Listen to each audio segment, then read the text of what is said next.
Assalamualaikum warahmatullahi wabarakatuh. Perkenalkan, nama saya Eka Suganda, NIM 20221158, kelas manajemen C.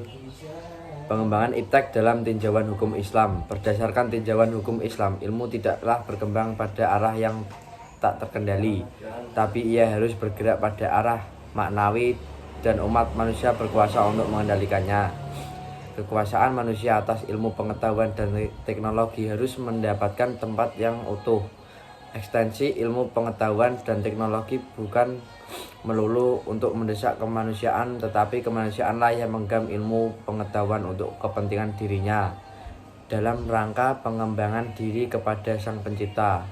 Konsep ajaran Islam tentang pengembangan ilmu pengetahuan dan teknologi yang demikian itu didasarkan kepada beberapa prinsip sebagai berikut.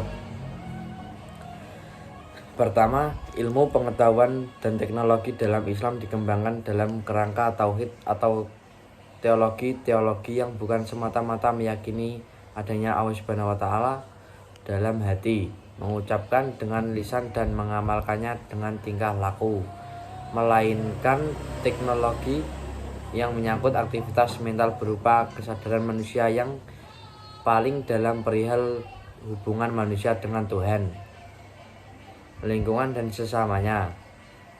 Lebih tegasnya adalah teologi yang memunculkan kesadaran, yakni suatu matra yang paling dalam dari diri manusia yang memformatkan pandangan dunianya, yang kemudian menurunkan pola sikap dan tindakan yang selaras dengan pandangan dunia itu.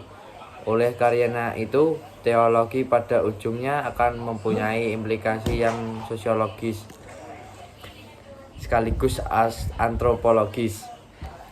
Kedua, ilmu pengetahuan dan teknologi dalam Islam hendaknya dikembangkan dalam rangka bertakwa dan beribadah kepada Allah Subhanahu wa Ta'ala.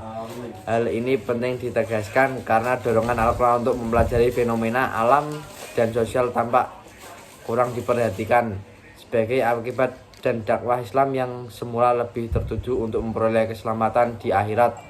Hal ini mesti diimbangi dengan perintah mengabdi kepada Allah Subhanahu wa Ta'ala dalam arti yang luas termasuk pengembangan iptek.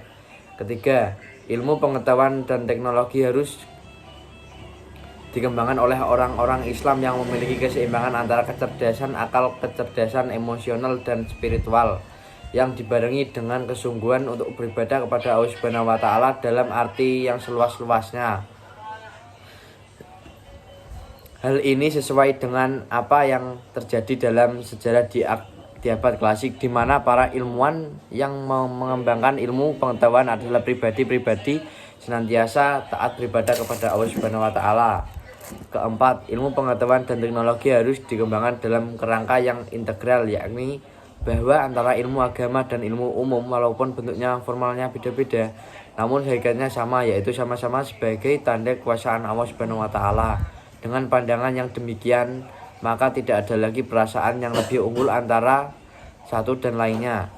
Dengan menerapkan keempat macam strategi pengembangan dan ilmu pengetahuan tersebut, maka akan dapat diperoleh keuntungan yang berguna untuk mengatasi problem kehidupan masyarakat modern sebagai tersebut di atas. Sekian presentasi dari saya, Eka Suganda. Assalamualaikum warahmatullahi wabarakatuh.